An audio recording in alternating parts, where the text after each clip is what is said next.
carbohydrates. Our body has 5 nutrients.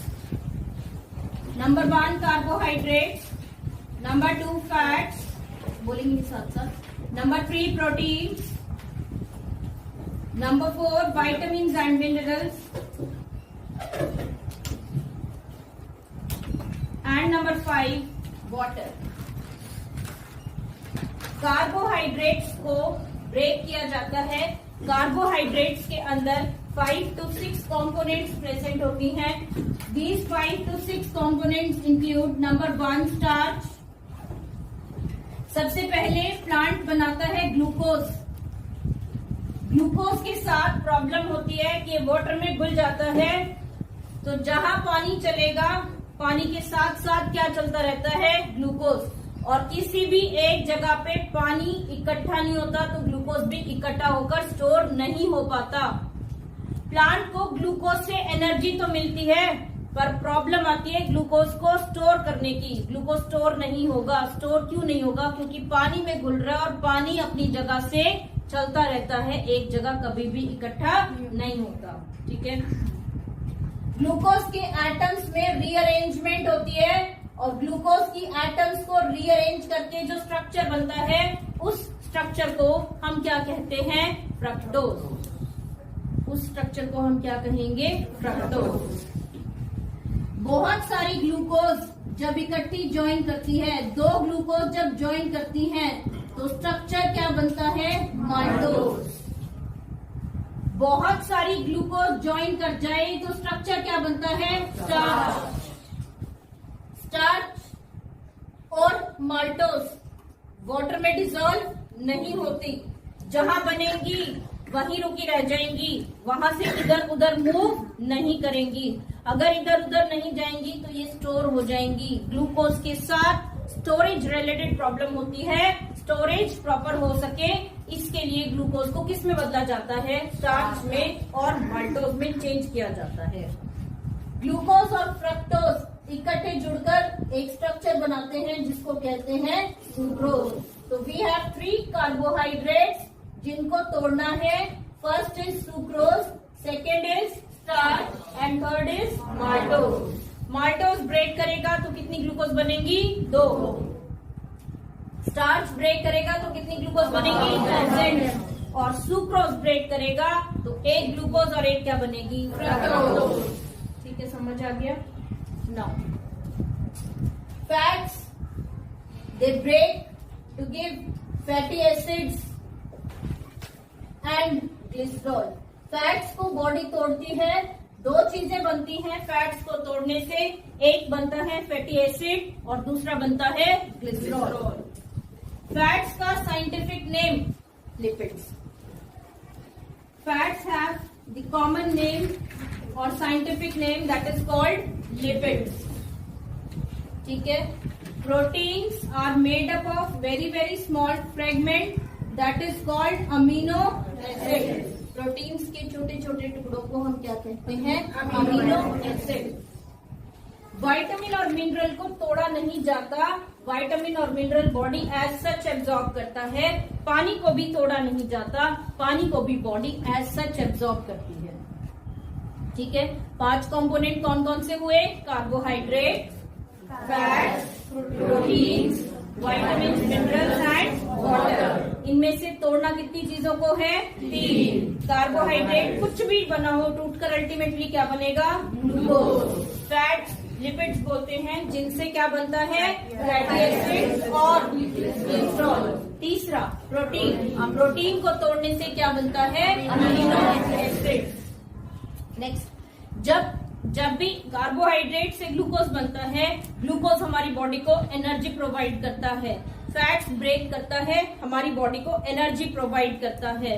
लेकिन protein हमारी body में स्ट्रक्चर्स बनाने में हेल्प करता है. Protein are the building units of the body. ठीक है, समझ आ गया यहाँ तक. Digestion process starts from mouth. When we eat food, the food enters into the mouth and it mixes with the secretions coming from the salivary gland. salivary gland से release होता है saliva और सलाइवा से बनता है। Saliva में present होती है 3 सब्सटेंसेस। कार्बोहाइड्रेट को पहले अमाइलोज कहा जाता था। कार्बोहाइड्रेट्स को जो सब्सटेंस तोड़ेगा उसको कहते हैं अमाइलेज। लिपिड्स को जो तोड़ता है उसको कहते हैं लाइपेज। और प्रोटीन को जो तोड़े उसको क्या कहेंगे? पेप्सिन। प्रोटीन को जो तोड़ता है उसको क्या कहते हैं? Pepsin. Salivary gland releases a secretion that is called saliva. Saliva contains salivary amylase.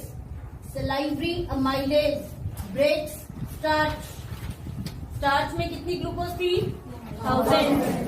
1000 glucose are broken. उसमें 2 ग्लूकोज जुड़ी रह जाती हैं जिसको हम क्या बोलते हैं? माल्टोज। माल्टोज को भी तोड़ दिया जाए तो क्या बन जाता है? ग्लूकोज। तो starch breaks down to give maltose and maltose breaks down to give glucose. लेकिन हमारी सलाइवा के साथ फूड बहुत ज्यादा देर तक मिक्स नहीं रहता। जहां पे फूड स्टमक में एंटर करता है, आपकी खाती स्टमक में ही जाता है, एंटर करती स्टमक का एसिड सलाइवरी अमाइलेज को तोड़ देता है और ये काम करना बंद कर देता है। अब जहां तक ये काम करेगा उसमें कितनी स्टार्च ब्रेक हो पाती है? 20 या 30% स्टार्च ब्रेक हो पाती है। इसके बियॉन्ड स्टार्च ब्रेक नहीं हो पाती। क्लियर हो गया? तो सलाइवरी अमाइलेज ने कितनी स्टार्च ब्रेक की? 30%। प्रोटीन्स ब्रेक हुए या नहीं हुए? अभी नहीं हुए। हाँ, नेक्स्ट इसमें रिलीज होता है lysozyme. Lysozyme helps to disinfect the food.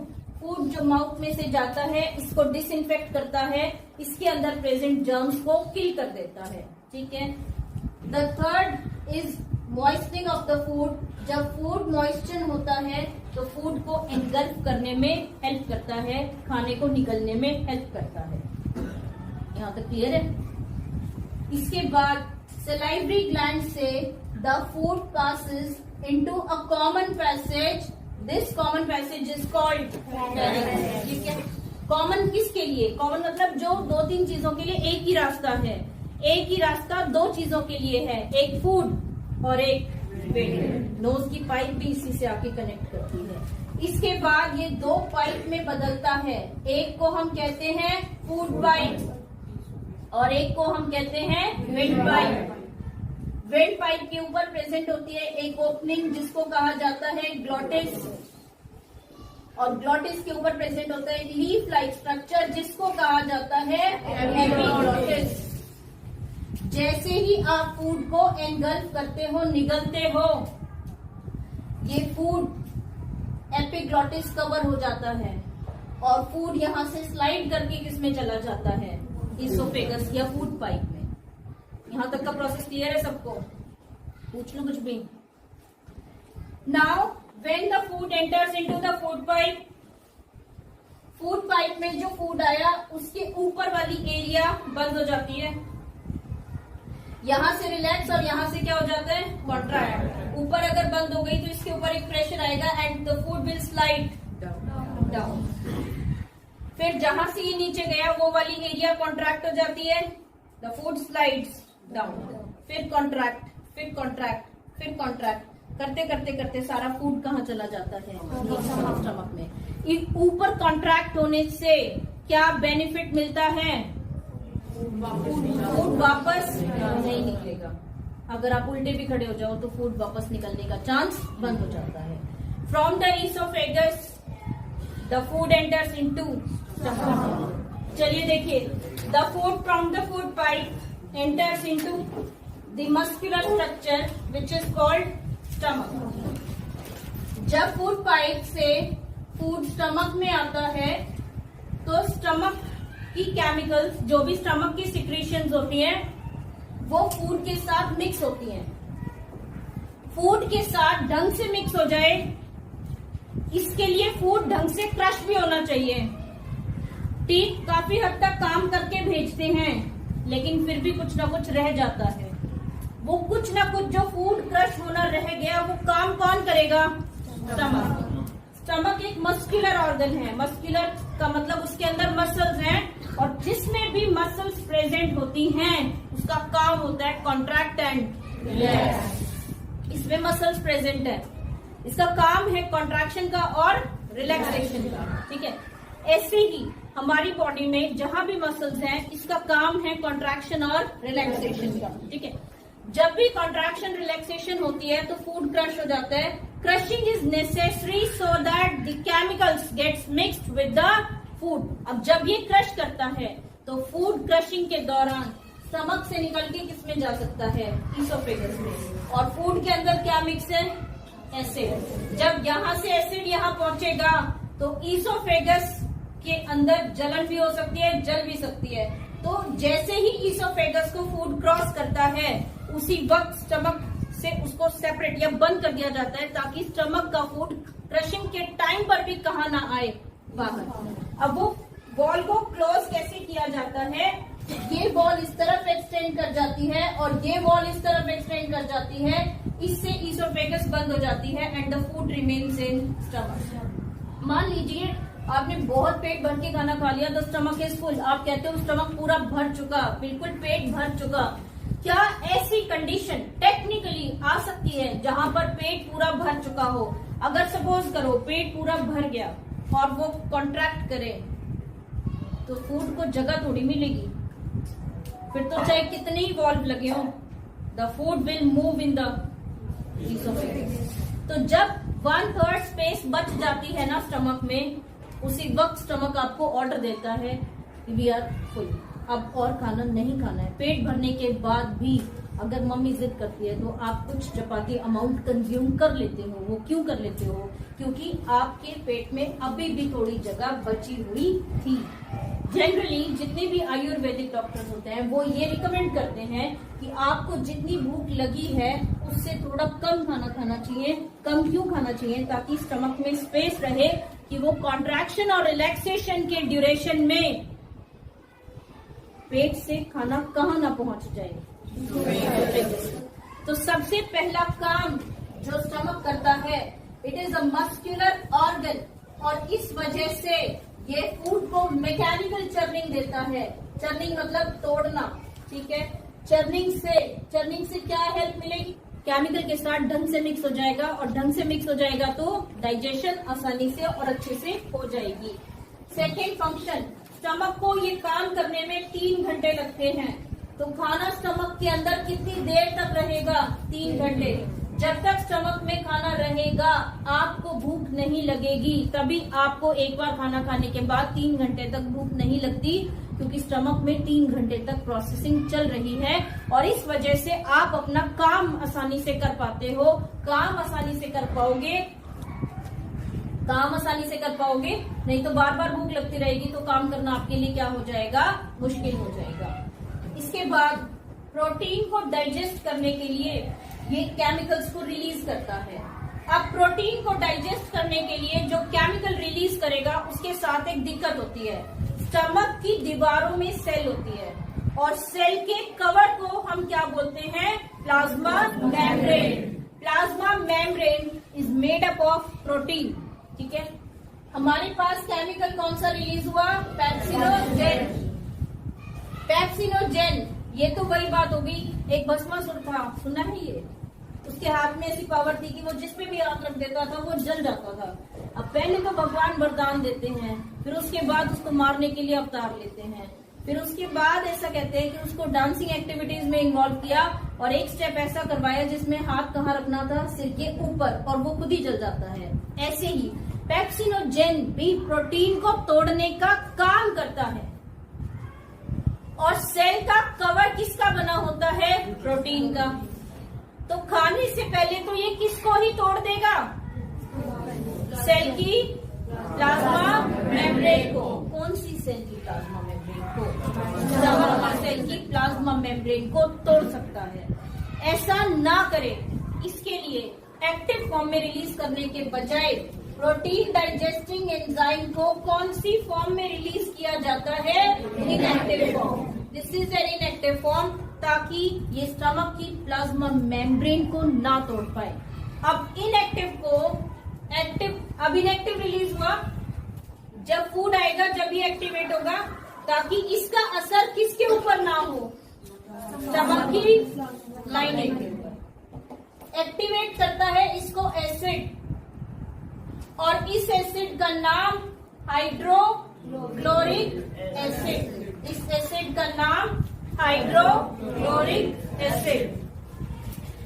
जब अगर ये नुकसान कर सकता है, ये तो डबल नुकसान कर सकता है, दोनों ही चीजें ऐसी हैं जो नुकसान कर सकती है, तो स्टमक को इनसे बचाने के लिए स्टमक 3 प्रोसेस करता है। सबसे पहले इनको रिलीज करने से पहले एक केमिकल रिलीज करता है, जिस केमिकल का नाम क्या, म्यूकस। ये म्यूकस क्या करता है, इन केमिकल के निकलने से पहले दीवारों को ढक देता है। जब दीवारें ढक गई तो एसिड और पेप्सिनोजेन का असर स्टमक की दीवारों पे नहीं है। दूसरा, इसने रिलीज ही कब करना है, जब क्या आएगा, फूड। इसको कैसे पता चलेगा फूड आ गया, ब्रेन फूड जब एंगल्फ होता है उस टाइम 2 जगह नोटिस भेजता है। पहला एपिग्लॉटिस के पास और दूसरा स्टमक के पास कि पेप्सिनोजेन रिलीज कर दो। पहला क्या करा इसने बचाने के लिए, म्यूकस रिलीज किया। दूसरा, इनको रिलीज ही कब किया, जब फूड आया, ताकि फूड पर असर हो और स्टमक पर असर ना हो। और तीसरा, पेप्सिनोजेन को इनएक्टिव फॉर्म में रिलीज किया, ताकि ऐसा ना हो गलती से भी बिना फूड के रिलीज हो गया और एक्टिव हो गया तो ये प्लाज्मा मेम्ब्रेन एक ही बार में स्टमक ही खत्म हो जाएगा। समझ गए, ठीक है। अब म्यूकस से ढकने के बाद फूड आ गया, फूड के साथ ये मिक्स हो गया। तो पहले तो इनएक्टिव प्रोटीन को किसमें चेंज किया जाएगा, एक्टिव प्रोटीन में। फॉर दिस द पेप्सिनोजेन को एक्टिवेट कौन करेगा, हाइड्रोक्लोरिक एसिड। एक्टिवेट होकर ये किसमें बदल जाएगा, ठीक है। फिर पेप्सिन किसको तोड़ेगा, प्रोटीन को। प्रोटीन जब टूटती है तो क्या बनती है, अमीनो एसिड। नाउ प्रोटीन्स,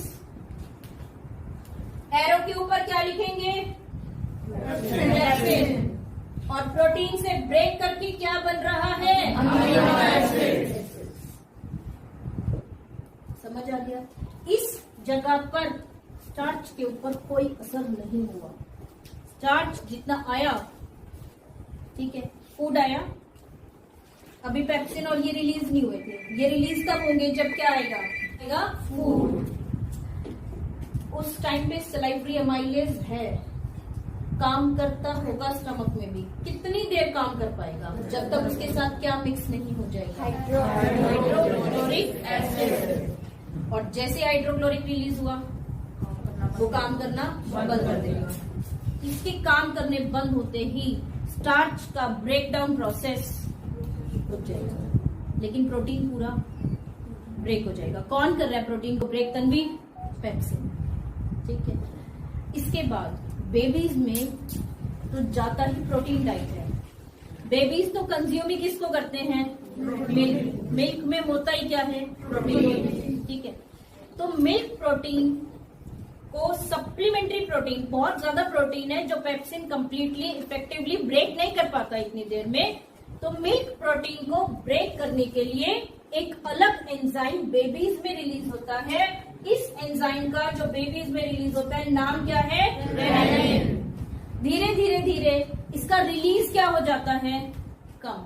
इसका रिलीज कम क्यों हो जाता है, टाइम के साथ, मुकुम टाइम के साथ इसका रिलीज कम क्यों हो जाता है, क्योंकि प्रोटीन इंटेक कम हो जाता है, मिल्क प्रोटीन्स कम जाने लग जाते हैं और सॉलिड डाइट और अदर फूड आर्टिकल्स ज्यादा जाने लग जाते हैं, ठीक है। नाउ पॉइंट नंबर 4, एक एंजाइम और रिलीज होता है जो किसको ब्रेक करने के लिए होता है, फैट्स को। अब आगे the food passes out from stomach into the, stomach से निकलते ही जो पार्ट आया वो कौन सा आया, चलो, the food enters into the intestine. When the food enters into the intestine,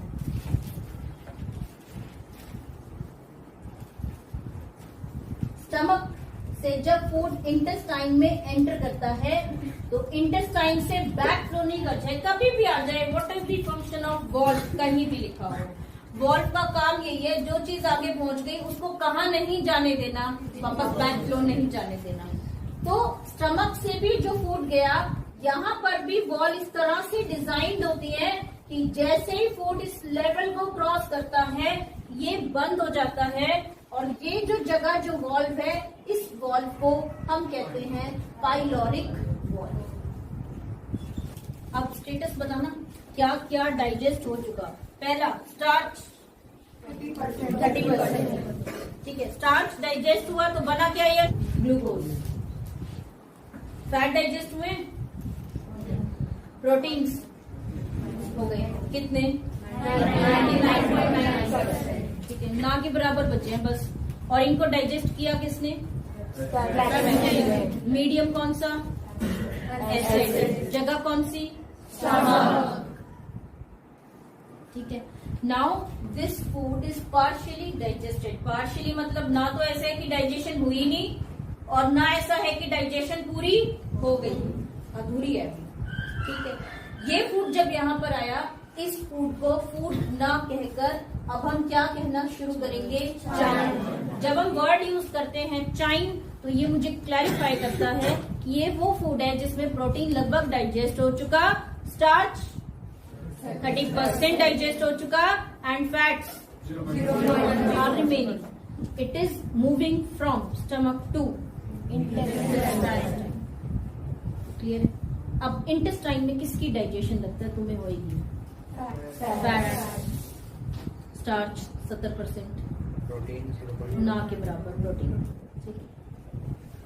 तो इसको दो जगह से सिक्रीशंस मिलती हैं, एक लीवर और एक पेनक्रियास। इंटेस्टाइन अपनी भी केमिकल बनाता है, एंजाइम बनाता है फूड को तोड़ने का, लेकिन साथ में फूड को तोड़ने के केमिकल कहाँ से भी आ रहे हैं, लीवर से भी आ रहे हैं और पेनक्रियास से भी आ रहे हैं। मेनली जो चीज अब डाइजेस्ट करनी है वो करनी है फैट्स, फैट्स ऑयल, और ऑयल के साथ दिक्कत होती है कि it can only dissolve in water, sorry it can not dissolve in water, ये पानी में डिजोल्व नहीं होते, और हमारी बॉडी में सारा का सारा काम किसके अंदर हो रहा है, पानी के अंदर ही हो रहा है। पानी में एंजाइम है जो तोड़ेगा फैट को, पर पानी में क्या नहीं है, फैट। खाने का फैट पानी में घुला ही नहीं, वो अलग है, पानी अलग है। जब तक एंजाइम फैट्स के ऊपर आएगा ही नहीं, फैट्स की ब्रेकडाउन प्रोसेस नहीं होगी। फैट्स को तोड़ने के लिए सबसे पहले इसका पानी में घुलना जरूरी है। ओरो में दिक्कत नहीं आई है, ओरो में तो केमिकल मिला टूट गया, इसमें दिक्कत क्या आई है, इसको पहले क्या करना पड़ेगा, वाटर के अंदर डिसॉल्व करना पड़ेगा, पानी के अंदर इसको घोलना पड़ेगा। जब इसको पानी के अंदर डिसॉल्व करना है तो ऐसा एक केमिकल पहले देना पड़ेगा जो इसको वाटर के अंदर क्या कर दे, डिसॉल्व कर दे। सेकेंड, ये काम करता है बेस में, और स्टमक से क्या आ रहा है, एसिड। तो पहले एसिड को खत्म करना पड़ेगा, और कैसी सब्सटेंसेस बढ़ानी पड़ेंगी, बेसिक सब्सटेंसेस। एसिडिक और बेसिक सब्सटेंसेस में फर्क होता है, एसिड रेड लिटमस में बदलता है हर लिटमस को, और बेस किस में बदल देता है, ठीक है। जैसे पानी में अगर आप तेल डाल देते हो तो तेल पानी के अंदर घुलेगा ही नहीं, पानी से अलग रहता है तेल। अगर हम उसको घोलना चाहते हैं तो कुछ केमिकल ऐसी आती है जो पानी को तेल के साथ घोल देती है। इस केमिकल को केमिस्ट्री में सर्फ कहा जाता है, लेकिन सर्फ की तो हमारे दिमाग में एक ही परिभाषा है, वो चीज जो किसको धोने के काम आ रही है, कपड़े धोने के। लेकिन केमिकल इंडस्ट्री ये कहती है कि वो सब्सटेंस है जो तेल को किसके अंदर डिसॉल्व कर देता है, वाटर के अंदर डिसॉल्व कर देता है। लेकिन सर्फ को बाइसनेस मिलती है, हम ये मानते हैं ये क्लोथ्स को भी वॉश क्यों कर रहे हैं। अगर हम पानी मुंह पर डालते हैं तो कोई हमारा फेस क्लीन नहीं होता जब तक हम क्या अप्लाई नहीं करते, कोई केमिकल सोप अप्लाई नहीं करते।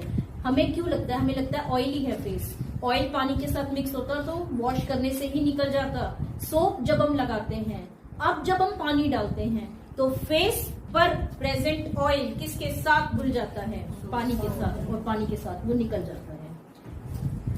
ऐसे ही एक केमिकल, सर्फ की तरह एक केमिकल होता है जिसको कहते हैं इमल्सिफायर।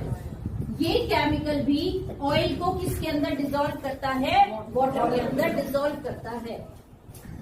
ये केमिकल तेल को पानी में डिसॉल्व करेगा, और तेल को पानी में डिसॉल्व करने के लिए, जैसे मॉइस्चराइजर्स में कुछ चीजें ऑयली होती हैं, कुछ चीजें पानी की होती हैं, इन दोनों को मिक्स करने के लिए मॉइस्चराइजर में क्या ऐड करना जरूरी हो जाता है, इमल्सिफायर। आप कोई भी मॉइस्चराइजर, सॉस या जैम की बोतल को, इंग्रेडिएंट्स को चेक करना, उसमें एक वर्ड लिखा होता है इमल्सिफायर। चॉकलेट्स के ऊपर भी एक वर्ड लिखा होता है इमल्सिफायर्स, मतलब ये ऐसा सब्सटेंस है जो ऑयल और वाटर को क्या कर देगा, मिक्स कर देगा। इमल्सिफायर की फंक्शनिंग क्लियर हो गई, समझ आ गई यहाँ तक। जो इमल्सिफायर्स प्रेजेंट हैं हमारी बॉडी में भी, पहले एक ऐसा केमिकल रिलीज होता है जो ऑयल को, फैट को वाटर के साथ मिक्स करे। मैं उसको सर्फ भी कह सकती हूँ, मैं उसको इमल्सिफायर भी कह सकती हूँ, लेकिन हम वर्ड यूज क्या करते हैं, इमल्सिफायर। और ऐसा करना उसको कहते हैं इमल्सिफिकेशन। दो कंडीशन चाहिए अब आगे अगर डाइजेशन करनी है तो। पहला क्या श्रेयांक, पहले फैट्स को किस में डिसॉल्व किया जाए, वाटर। और सेकंड क्या दीक्षिता,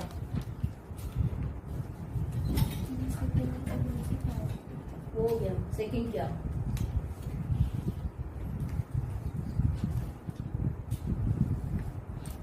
अर्नब सेकंड क्या, फैट्स ब्रेकडाउन नहीं, फैट्स की ब्रेकडाउन से पहले दो कंडीशन चाहिए। पहला उसको वाटर में डिसॉल्व करना, जिसको इमल्सिफिकेशन कहते हैं। दूसरा क्रिएशन ऑफ बेसिक मीडियम, जिसमें स्टमक से आने वाले एसिड को खत्म करते हैं और बेस को बढ़ा देते हैं। ठीक है। एक ऑर्गन प्रेजेंट होता है लीवर। लीवर माहौल देगा कि फैट्स ब्रेकडाउन हो सके, पर ब्रेकडाउन कुछ भी नहीं करेगा। एक होता है पेनक्रियाज, जो ब्रेक करने के सब्सटेंस देगा। माहौल कौन देगा, लीवर। और सब्सटेंस ब्रेक करने का कौन देगा, पेनक्रियाज। पेनक्रियाज तोड़ता है और लीवर वो माहौल देता है जिसमें ये चीजें ब्रेक हो सके। और ब्रेक होती कहां पे है, इंटेस्टाइन। तो now 3 parts together. One is liver, which will give you the condition in which the fats can be broken. One is pancreas, that will give you the chemical that will break the substances. And intestine is the place where all these substances meet. Clear है यहाँ पे, ठीक है। अब जो एक question आता है कि लीवर तो डाइजेशन में हेल्प नहीं कर रहा, डाइजेशन मतलब क्या, ब्रेकडाउन में हेल्प नहीं कर रहा, फिर लीवर की जरूरत क्या है। लीवर वो कंडीशन देता है जिसमें ब्रेकडाउन हो सके।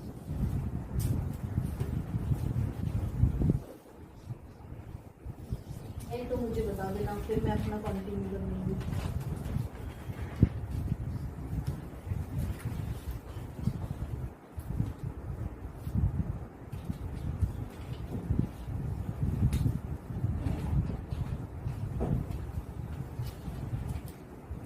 This organ is liver. Liver is a gland. Any organ that gives only secretions, जो कोई ना कोई चीज दे रहा है दूसरे को काम करने के लिए, उसको ग्लैंड कहते हैं।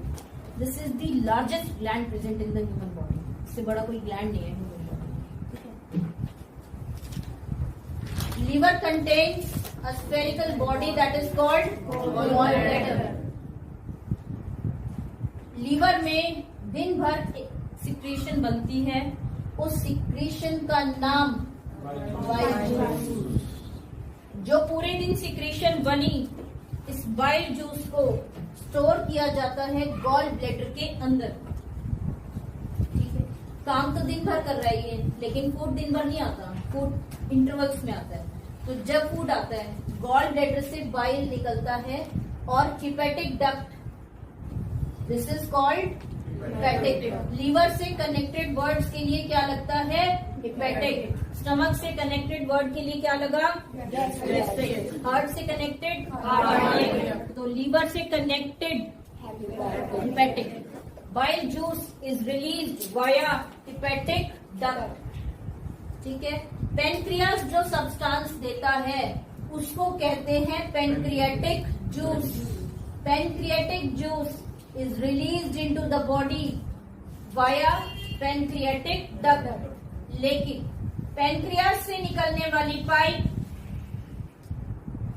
और लीवर से निकलने वाली पाइप जुड़ती हैं आपस में, जुड़कर एक डक्ट बनती है. आप देख पा रहे हो यहाँ से रेड डक्ट, ये रेड, और यहाँ पे ज्वाइन करके मैंने कलर कौन सा दिखाया है, ब्लू. इंटेस्टाइन को मैंने कौन से कलर से शो किया हुआ है, ब्लैक. जो ये ब्लू कलर की पाइप इनके जोड़ने से बनी, इकट्ठी हो गई ना, एक पाइप बन गई ना दोनों से, पेनक्रियाटिक डक्ट. अब जो bile juice and pancreatic juice combined pancreatic bile juice from the hepatic duct, और पेनक्रियाटिक जूस कलर कहां से, पेनक्रियाटिक जूस कहां से, पेनक्रियाटिक डक्ट से इकट्ठा होता है कहां पर, हिपैटो पेनक्रियाटिक डक्ट, और उसके जरिए किस में आ जाता है,